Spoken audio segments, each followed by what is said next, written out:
हाय बच्चों, welcome back to my channel. तो आप सभी बच्चों को पता है कि जो इंजीनियरिंग स्टूडेंट्स हैं उन लोगों का डॉक्यूमेंट्स वेरिफिकेशन और कैप राउंड रजिस्ट्रेशन अभी चालू है। आप लोगों के पास बस 3-4 दिन रह गए अपना प्रोसेस कंप्लीट करने के लिए। और फार्मेसी के बच्चों के लिए कल ही CET सेल ने नोटिस निकाल दिया है। आप लोगों का जो रजिस्ट्रेशन है वो 7 जुलाई से स्टार्ट होगा और डॉक्यूमेंट वेरिफिकेशन चाहे ऑनलाइन करो चाहे ऑफलाइन हो 8 जुलाई से स्टार्ट होगा। ठीक है, अब ये प्रोसेस तो हो जाएगी। ठीक है, कैसे होगी क्या होगी मैंने काफ़ी सारे वीडियोस में बताया है, आगे ही बताऊंगी। लेकिन इसके बाद आप लोगों की मेरिट लिस्ट निकलेगी। मेरिट लिस्ट में आप लोगों की रैंक निकलेगी। ठीक है, अब वो रैंक कैसे कैलकुलेट की जाती है और आपकी परसेंटाइल पे क्या रैंक आएगी, क्योंकि इंजीनियरिंग वाले बच्चों की 12 जुलाई को आने वाली है, मतलब नेक्स्ट वीक ही, और जो अपने फार्मेसी वाले बच्चे हैं उनकी 17 जुलाई को आने वाली है। तो आप सबको थोड़ी टेंशन हो रही होगी, जानना होगा कि कैसे रैंक निकलता है, क्या रैंक आएगा। तो अगर आप लोग कमेंट सेक्शन में ये जानना चाहते हो तो कमेंट सेक्शन में रैंक वर्ड डालो। ठीक है, जैसे ही आप लोग 200 कमेंट्स कंप्लीट करते हो मैं पूरा प्रोसेस आपको समझाऊंगी कि रैंक कैसे निकलता है, CET सेल कैसे डिक्लेयर करता है, आपकी परसेंटाइल पे क्या रैंक आएगी आपकी, वो सारी चीज़ें मैं बताऊंगी। तो कमेंट सेक्शन में रैंक पक्का डाल देना बेटा। अब आज की वीडियो आप लोगों के लिए बहुत ज़्यादा महत्वपूर्ण होने वाली है, क्योंकि मैं आप लोगों से बात करने वाली हूँ आज पासिंग परसेंटाइल के बारे में। अब बहुत सारे बच्चों के दिमाग में आ रहा होगा कि दीदी पासिंग परसेंटाइल का मतलब क्या है। तो बेटा पासिंग परसेंटाइल एक ऐसा परसेंटाइल है, ठीक है, जो कि आपको कम से कम चाहिए होगा कॉलेज में दाखिला लेने के लिए। अब आपको भी पता है कि महाराष्ट्र में 339 कॉलेजेस हैं। हर कॉलेज का प्रकार, हर कॉलेज अलग अलग टाइप का है ना। कोई टॉप लेवल है, कोई मीडियम लेवल है, कोई लो लेवल कॉलेज है। तो उन सबके हिसाब से परसेंटाइल दाखिला के लिए अलग अलग होती है। तो कॉलेज के टाइप पे तो डिपेंड करता है आप लोगों का पासिंग परसेंटाइल। ठीक है, उसके अलावा आप लोगों की कास्ट के ऊपर भी डिपेंड करता है। ओपन वाले बच्चों के लिए अलग पासिंग परसेंटाइल रहेगी, रिजर्व कैटेगरी के बच्चों के लिए अलग रहेगी, उसमें भी OBC के लिए अलग, SC के लिए अलग, ST के लिए, बाकी सबके लिए अलग। ठीक है, तो ये आप लोगों के लिए जानना क्यों ज़रूरी हो जाता है। आप लोगों को ये समझ में आ जाएगा कि अच्छा मेरी परसेंटाइल इतनी है तो मुझे इस टाइप के कॉलेजेस मिलेंगे, तो मेरे को इस टाइप के कॉलेजेस की लिस्ट बनानी है बेटा। ठीक है, अब आप ये चीज़ समझो, चाहे कम परसेंटाइल है, ठीक है, तो भी दिक्कत की बात नहीं है। या फिर आप, क्योंकि ये चीज़ समझना कि बच्चों के 0 परसेंटाइल पे भी महाराष्ट्र में CSIT के अंदर एडमिशन हो जाता है। आई एम नॉट जोकिंग बच्चों, कोई मजाक नहीं है। 0 परसेंटाइल में भी CSIT में एडमिशन हुआ है। लेकिन बच्चे क्या बोलते हैं, दीदी पुणे मुंबई में हुआ है। तो बेटा पुणे मुंबई में 0 परसेंटाइल पे CSIT नहीं मिल पाता है। लेकिन हाँ, ऐसे कॉलेजेस बहुत सारी दूसरी जगह पे हैं जहाँ पे 0 परसेंटाइल पे भी कॉलेजेस CSIT के मिले हैं। तो बच्चों आप लोगों को ये एक चीज़ समझनी होगी कि 0 परसेंटाइल में भी CSIT मिला है। मैंने पिछले अपनी कोई वीडियो में बताया था कि नागपुर में था एक कॉलेज, एक पाल में था, ऐसे बहुत सारी जगह पे है। यानी कि मतलब क्या है, आपकी जो परसेंटाइल है उसके हिसाब से कॉलेज तो डेफिनेटली मिलेगा। लेकिन कौन सा कॉलेज मिल जाएगा आपको, कौन सा टारगेट करना चाहिए, मैं ऐसा नहीं बोलूँगी आपको कि आपकी 20 परसेंटाइल और आप COEP में जाओगे, ऐसा नहीं बेटा। लेकिन अगर 20 परसेंटाइल में आपको 50 कॉलेजेस मिल सकते हैं तो आपको उन 50 कॉलेजेस का तो पहले नंबर का कॉलेज पे जाना है ना। लास्ट वाले में थोड़ी जाओगे 50वें नंबर के, नहीं ना, पहले नंबर पे जाओगे ना। कैसे, जब आप कॉलेज लिस्ट ढंग से बनाते हो। आप बिलीव नहीं करोगे, कॉलेज लिस्ट बनाना सबसे ज़्यादा इम्पॉर्टेंट स्टेप है। आपका रैंक, आपका मार्क्स, परसेंटाइल, डॉक्यूमेंट वेरिफिकेशन सब एक तरफ रख दो और एक तरफ है आपका कॉलेज लिस्ट। ये सबसे ज़्यादा ज़रूरी है बेटा, और ये चीज़ ध्यान रखो। ठीक है, कम परसेंटाइल भी है ना तो प्रॉपरली कॉलेज लिस्ट बनवा लो अपनी काउंसलर से, क्योंकि काउंसलर्स आपसे आपकी परसेंटाइल, ठीक है, आपके कैटेगरी, कौन सी कास्ट है आपकी, आपको कौन सी सिटी में जाना है, क्या ब्रांच चाहिए, वो सारा डेटा लेकर फिर कॉलेज लिस्ट बनाते हैं। कैसे, वो हर एक कॉलेज में देखते हैं महाराष्ट्र के आपका नंबर कहाँ पे लग रहा है, कहाँ पे नहीं लग रहा है, उसके हिसाब से पूरा ऑर्डर जमा के आपको कॉलेज लिस्ट देते हैं। ऐसे बहुत बच्चे देखे थे मैंने जिनके कम परसेंटाइल था फिर भी महाराष्ट्र के अच्छे कॉलेज से पढ़े, क्योंकि उन्होंने काउंसलर्स के ऊपर विश्वास रखी, उनसे कॉलेज लिस्ट बनाई। और ऐसे बहुत बच्चे थे जिन्होंने अपनी मनमर्जी से कोई भी कॉलेजेस डाल दिए किसी भी ऑर्डर में, कोई भी रैंकिंग पे, और दे दिया, पढ़ रहे घटिया कॉलेजेस में। तो बेटा ये आपको समझना होगा कि कॉलेज लिस्ट ही आपका मेन गेम है। और अभी क्योंकि कॉलेज लिस्ट में कैप राउंड में ऑटोमेटिकली फ्रीज हो जाएंगी चीज़ें, तब तो आपको कॉलेज लिस्ट प्रॉपरली चाहिए ही चाहिए होगी बेटा। तो बच्चों आप लोगों को भी पता है कि इंजीनियरिंग के अकेले 400 कॉलेजेस हैं, फार्मेसी के भी बहुत सारे कॉलेजेस हैं, तो कैसी इन्फॉर्मेशन रहेगी। आप तो अभी अभी आए हो तो आपको तो नहीं पता ना, आप तो अभी भी 12th कंप्लीट हुआ है। मम्मी पापा बेचारों को भी नहीं पता होता, वो बेचारे मिडिल क्लास से हम सब आते हैं, है ना, वो अपने काम में व्यस्त रहते हैं, वो कैसे उनको इन सब चीज़ों के बारे में आइडिया होगा। तो काउंसलर्स हैं बच्चों आप लोगों के लिए, वो एक्सपर्ट है इन सब चीज़ों में, उनकी हेल्प लो, उनसे कॉलेज लिस्ट बनवाओ जिससे कि आपका फ्यूचर सेफ हो जाए। मतलब बच्चों आप बिलीव नहीं करोगे, आप जब 4 साल 5 साल बाद देखोगे ना तो आपको समझ में आएगा कि एक अच्छा कॉलेज कितना ज़्यादा ज़रूरी था।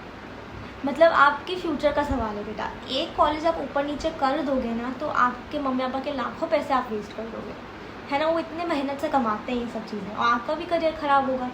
इसीलिए बेटा पर्सनल काउंसलिंग ज्वाइन करो, लिंक मैंने डिस्क्रिप्शन बॉक्स में डाल दी है। एग्ज़ाम खजाना ऐप है, वहाँ से आपको ज्वाइन करना है। आपको कोई भी डाउट होता है पर्सनल काउंसलिंग के रिगार्डिंग तो आप मेरे को व्हाट्सएप पे मैसेज करके आराम से पूछ सकते हो बेटा, ठीक है। और ध्यान रखना, मैं महाराष्ट्र में 8 सालों से ले रही हूँ पर्सनल काउंसलिंग। इनफैक्ट हम लोग ने पहली बार यूट्यूब पर स्टार्ट करा था। क्यों? क्योंकि हमें पता था कि बच्चों को क्या प्रॉब्लम हो रही है और मेरे स्टूडेंट्स आज महाराष्ट्र के टॉप कॉलेजेस में पढ़ रहे हैं, COAPP, SAT, VIT सारे बेस्ट कॉलेजेस में, क्योंकि उन्होंने सही टाइम पे पर्सनल काउंसलिंग का डिसीजन लिया। और आप भी जाओगे बेटा, तो अब देरी मत करो, ठीक है। अब ज़्यादा टाइम बचा भी नहीं, आपके कैप राउंड्स 25 जुलाई से स्टार्ट हो जाएंगे। उससे पहले आप लोगों के पास कॉलेज लिस्ट होनी चाहिए जिससे कि आप सबमिट कर सको, और परफेक्ट कॉलेज लिस्ट होनी चाहिए जिससे कि आपका एडमिशन पक्का हो जाए। काउंसलिंग पक्का ज्वाइन कर लेना बेटा, लिंक डिस्क्रिप्शन बॉक्स में दे दिए, लास्ट सीट्स रह गई है। अब बच्चों अगर आपको टॉप लेवल कॉलेज में जाना है तो आपके लिए क्या पासिंग परसेंटाइल होनी चाहिए। टॉप लेवल कॉलेज कौन से कॉलेजेस होते हैं? जहाँ पे एवरेज पैकेज जो होता है 8 से 10 लाख साल का होता है। अब एवरेज पैकेज का मतलब क्या होता है? वो इतना मतलब 8 लाख रुपए हर एक बच्चे को मिलेंगे उस कॉलेज के, ये होता है एवरेज पैकेज, ठीक है। अब अगर आप लोग ओपन कैटेगरी से हो तो आपको कम से कम 90 परसेंटाइल चाहिए होंगे, ठीक है। यही अगर आप लोग OBC कैटेगरी से हो तो आपको कम से कम 85 परसेंटाइल लगेंगे। अगर आप लोग SC कैटेगरी से हो तो आपको कम से कम 80 परसेंटाइल लगेंगे। ST कैटेगरी से हो तो आपको मिनिमम पासिंग परसेंटाइल 75 रहेगा, और अगर आप NT कैटेगरी से हो तो आपको मिनिमम 82 परसेंटाइल। बच्चों अगर व्हाट्सएप ग्रुप नहीं ज्वाइन करा होगा तो फटाफट ज्वाइन कर लेना। वहाँ पे जो भी नोटिसेस होती हैं CT सेल की तरफ से, कोई भी अपडेट आती है, मैं सारा वहाँ पे शेयर करती हूँ। आप मेरे से 1-on-1 बात भी कर सकते हो, मैं सब बच्चों का खुद रिप्लाई करती हूँ। डिस्क्रिप्शन बॉक्स में लिंक दिए, फुल होने से पहले ज्वाइन कर लेना। अब बच्चों हम लोग मीडियम लेवल कॉलेजेस की बात करते हैं। मीडियम लेवल कॉलेजेस वो कॉलेजेस हैं जहाँ पे आपका एवरेज पैकेज जो है 7 लाख होगा साल का।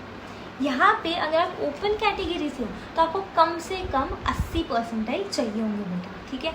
अगर आप लोग OBC, SC, BC, EWS से हो तो आपको कम से कम 75 परसेंटाइल चाहिए होंगे। यही अगर आप SC कैटेगरी से हो तो आपको मिनिमम 65 परसेंटाइल चाहिए होंगे। ST कैटेगरी से हो तो मिनिमम 55 परसेंटाइल, और NT कैटेगरी से हो तो आपको कम से कम 70 परसेंटाइल लगेंगे बेटा, ठीक है। अब हम इसके नीचे के कॉलेजेस के बारे में भी जानेंगे, लेकिन आपको एक चीज़ ध्यान रखनी है, ठीक है। अगर आप लोगों के फॉर सपोज 80 परसेंटाइल आएंगे, ठीक है, और आप हो ओपन कैटेगरी के, तो आपको पता नहीं है ना कि कौन से कॉलेजेस हैं मीडियम लेवल के और कौन से कॉलेजेस मेरे को मिल पाएंगे, क्योंकि मेरी कास्ट अलग है, मेरी परसेंटाइल अलग है ना। मेरे को सिटी फॉर सपोज अगर मेरे मम्मी पापा चाहते हैं कि मैं अपने होम टाउन में ही रहूँ, पुणे है मेरा होम टाउन, मैं पुणे में ही रहूँ, तो आपको कैसे पता लगेगा? यहाँ पे आपका पर्सनल काउंसलर जो आपको मिलता है काउंसलिंग बैच में, वो आपकी हेल्प करता है, क्योंकि वो आपसे आपका सारा डेटा लेता है। क्या आप कितनी परसेंटाइल है ये पूछता है, क्या कैटेगरी है पूछता है ना, कौन सी सिटी में जाना है, क्या ब्रांच, उसके हिसाब से पूरा ढूंढता है, डीप रिसर्च करता है वो बेटा। तो वो ढूंढ के लाता है कि हाँ आपने 5 सिटी बताई उसको, पुणे, मुंबई, नासिक, नागपुर और संभाजी नगर बता दिया, आपने उसको 5 ब्रांचेस बताई, ठीक है, कि मुझे तो कंप्यूटर भी चलेगा, मेरे को IT नेक्स्ट चाहिए, उसके बाद मेरे को ENTC चाहिए, और मेरे को उसके अलावा AIML चाहिए, DS चाहिए, ऐसा आपने 5 ब्रांचेस बता दी। अब इतना सारा वो रिसर्च करता है कि ये 5 सिटीज़, ये 5 कॉलेजेस, और बच्चा है SC कैटेगरी का, तो अब इसको कौन से बेस्ट कॉलेजेस लग सकते हैं उसकी पूरी रैंकिंग करके आपको देता है बेटा। बच्चों चैनल को सब्सक्राइब नहीं करोगे तो फटाफट सब्सक्राइब कर लेना, फ्री ऑफ कॉस्ट है। एवरी डे आपके लिए इन्फॉर्मेशनल कंटेंट आ रहा है, वीडियोस आ रहे हैं, एक भी दिन की छुट्टी नहीं है। और हर एक वीडियो के बाद 1 लकी सब्सक्राइबर को 1500 रुपीज़ का गिफ्ट वाउचर जाता है। पिछले वीडियो की विनर जो थी वो धनश्री पवार थी, आप भी बन सकते हो, तो फटाफट सब्सक्राइब कर लेना। सेकेंड टाइप के मीडियम लेवल कॉलेजेस की बात करते हैं। यहाँ पे एवरेज पैकेज जो है 6 लाख रहेगा साल का, ठीक है, 5.5-6 लाख के बीच में। अगर आप ओपन कैटेगरी से हो तो आपको मिनिमम 70 परसेंटाइल चाहिए होंगे। अगर आप लोग OBC, SC, BC, EWS से हो तो आपको मिनिमम 65 परसेंटाइल चाहिए होंगे। अगर आप लोग SC कैटेगरी से हो तो मिनिमम 60 परसेंटाइल, ST कैटेगरी से हो तो मिनिमम से मिनिमम 50 परसेंटाइल लगेंगी इस मीडियम लेवल सेकेंड टाइप के कैटेगरी कॉलेज में जाने के लिए। और अगर आप लोग NT कैटेगरी से हो तो आपको मिनिमम से मिनिमम 62 परसेंटाइल लगेंगे बेटा, ठीक है। अब हम लोग बात करते हैं लो लेवल कॉलेजेस की। लो लेवल कॉलेजेस वो हैं जिनका एवरेज पैकेज जो है 4 लाख के करीबन होगा, ठीक है। यहाँ पे ओपन कैटेगरी से आपको करीबन 50 परसेंटाइल के आसपास चाहिए होंगे, है ना, कम से कम। उसके बाद OBC, SC, BC, EWS के लिए 45 परसेंटाइल। SC कैटेगरी से हो तो आपको कम से कम 40 परसेंटाइल चाहिए होंगे। ST कैटेगरी के बच्चों को मिनिमम 35 परसेंटाइल। NT वाले बच्चों को लगेंगे 42 परसेंटाइल कम से कम, ठीक है। अब लो लेवल कॉलेजेस के नीचे बिलो लो लेवल कॉलेजेस वो कॉलेजेस हैं जहाँ पे आपका एवरेज पैकेज जो है 3 लाख के आसपास तो होगा ही होगा। वहाँ पे जाने में भी कोई बुराई नहीं है बेटा, ठीक है। ड्रॉप वगैरह के बारे में अभी से मत सोचो, ठीक है, पहले एक बार कैप राउंड से बैठो। अब बिलो लो लेवल कॉलेजेस में आपको आराम से 3-4 लाख रुपए मिल जाएंगे बेटा, कोई दिक्कत की बात नहीं है। और वहाँ से भी शुरू करोगे तो 1-8 साल में आपका पैकेज बढ़ जाता है, मत टेंशन लेना, ठीक है। अब आपके 50 परसेंटाइल के नीचे ओपन कैटेगरी के लिए लगेंगे, ठीक है। अगर आप लोग OBC, SC, BC, EWS के हो तो आपको मतलब 35-40 के नीचे आपको मिल जाएंगे वो वाले कॉलेजेस। अगर आप लोग SC कैटेगरी को तो 30 परसेंटाइल और उसके नीचे आपको आराम से मिल जाएंगे। ST कैटेगरी के हो तो आपको मतलब 25-30 परसेंटाइल के नीचे होंगे तो भी चलेगा, कोई दिक्कत नहीं है। और NT कैटेगरी के बच्चों को वही करीबन अपना 35-40 परसेंटाइल के नीचे जो भी कॉलेजेस होंगे वो लग जाएंगे बेटा, ठीक है। तो ये आपका पूरा पासिंग परसेंटाइल का कॉन्सेप्ट है, ठीक है। मैं बार बार कह रही हूँ 30 परसेंटाइल भी आ रहे हैं ना, और 30 परसेंटाइल में अगर 100 कॉलेजेस आपको मिल सकते हैं तो उसके पहले नंबर वाले कॉलेज में जाना है, ना कि 100 नंबर के। 100 नंबर के जो जा रहे हैं वो बेवकूफ़ हैं, वो गलत कर रहे हैं, वो अपनी ज़िंदगी के साथ खिलवाड़ कर रहे हैं। समझ रहे हो इस बात को, पहले नंबर के उसमें जाना है। ये नहीं बोल रही कि 30 परसेंटाइल पे CUAP जाओ, लेकिन 30 परसेंटाइल में अगर आपको 100 कॉलेज मिल रहे हैं तो उसके पहले नंबर पे जाओ। ये चीज़ समझो। और कैसे जाओगे, जब कॉलेज लिस्ट जो बनाते हैं उसके अंदर जो रैंकिंग होती है पहले नंबर का, दूसरे नंबर का, तीसरे नंबर का, ये सही से करा हुआ होगा तो ही आप जा पाओगे, वरना आप नहीं जा पाओगे बेटा। ये चीज़ ध्यान रखो, ये बहुत क्रूशियल है। मैं मजाक भी नहीं करती हूँ आप लोगों के साथ, है ना, क्योंकि बच्चों CET सेल जो है कॉलेज लिस्ट को प्रेफरेंस लिस्ट बुलाता है, यानी कि आपकी प्रेफरेंस मैटर करती है। जो भी लिस्ट आप सबमिट करते हो वो ये समझता है कि पहले नंबर का जो है वो आपको सबसे ज़्यादा चाहिए, दूसरे नंबर का थोड़ा कम चाहिए, तीसरे नंबर का और भी कम चाहिए, ऐसे, ठीक है। लास्ट एक स्टूडेंट का केस बताती हूँ आपको। उसने VIT पुणे रखा सबसे ऊपर, फिर वालचंद और फिर उसने DJ सांगवी रखा, ठीक है। वो अपने मन से बनाया था लिस्ट, पता नहीं क्यों, वो बाद में मेरे पास आया था, ठीक है। अब क्योंकि CET सेल ऊपर से चेक करना स्टार्ट करती है और उसको VIT मिल रहा था तो CET सेल ने VIT दे दिया, CET सेल ने वालचंद और DJ सांगवी देखा भी नहीं। उसको वो भी मिल सकते थे कॉलेजेस, लेकिन क्योंकि CET सेल ऊपर से जैसे जो भी मिलता है वैसे ही रुक जाता है। और मैं उसको इतना समझाया कि VIT पुणे से बेटर DJ सांगवी और वालचंद थे, सिटी मैटर नहीं करता है इतना। ये हमारा ओपिनियन हमने उसको बताया था, लेकिन फिर नहीं माना। इसीलिए बच्चों काउंसलिंग ज़रूरी है, क्योंकि पर्सनल काउंसलर आपको सब चीज़ों के बारे में गाइड करते हैं। वो कॉलेज लिस्ट भी आपको पूरी ऑर्डरिंग आपके लिए बेस्ट करके देता है, ठीक है। इसीलिए पर्सनल काउंसलिंग ज्वाइन कर लेना बेटा, लिंक डिस्क्रिप्शन बॉक्स में भी है। आप लोगों के करियर का सवाल है, ठीक है। और आई होप आज आपको पासिंग परसेंटाइल के ऊपर वीडियो समझ में आया हो कि आपको किस टाइप के कॉलेजेस मिल सकते हैं। तो हम लोग मिलेंगे अगले वीडियो में, तब तक के लिए टेक केयर, बाय बाय।